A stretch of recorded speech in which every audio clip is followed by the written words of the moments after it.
Responsibility. Oxford Languages defines responsibility in 4 ways, as the state or fact of having a duty to deal with something or of having control over someone, the state or fact of being accountable or to blame for something, a moral obligation to behave correctly towards or in respect of, the opportunity or ability to act independently and take decisions without authorization.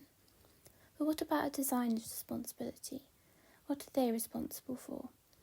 There is no truly simple answer. It all depends on circumstance and opinion.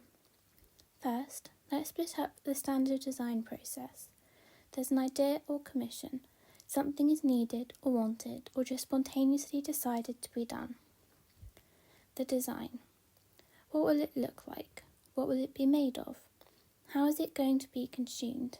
How will it communicate what we want it to communicate? How long does it need to last? Digital or not digital? It's time for production. This might be a few people in a room somewhere. It might be a factory working on a large scale. It might be builders and a pile of bricks and mortar. Either way, the design is made. It's more than an idea or a plan now. It goes out into the world. It's reacted to, hated, loved, feared, bought, sold, heard, shared. Thrown straight in the rubbish, depending on if it's any good and how many enemies you have. Finally, it dies, presumably. The designer is mostly involved with step 2, since they design, but they can do all the steps. The idea might be something they come up with, or it's something a client came up with, or their company. They might make the design a reality themselves or distribute it. They can even be part of the audience who views it. That's just what they're part of. What are they responsible for? If a magazine cover goes viral because it's racist, who should get the blame?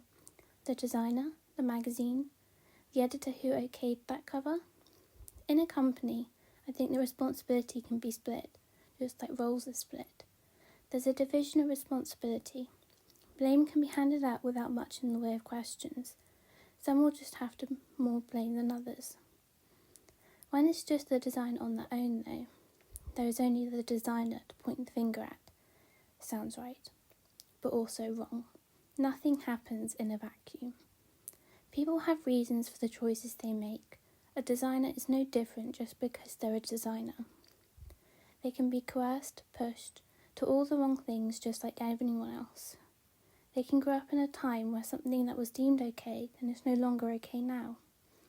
In which case, shouldn't some of the responsibility go on society? Some things are facts.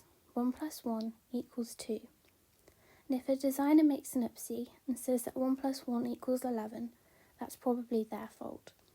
They should have checked with someone who can actually add. But some things, like morality and ethics, are messy. They're based on opinion and what a group of people has decided is right or wrong, on education and empathy. It can be confusing. A person can be taught what they and their teachers think is right, but what everyone else thinks is wrong. And if they pop what they think is right on a poster and display it, and everyone loses their minds, how much of the responsibility should go on the teacher? With things that are wrong, but everyone buys anyway, how much of the responsibility should go on the consumer? Companies won't make things that don't make money. Everyone who is involved in the design is responsible. The designer is just always going to be at least partially responsible. Sometimes the responsibility is others too, and how much is on the designer and how much is on those others is up for debate. That's part of what makes the question so messy. What is a designer responsible for?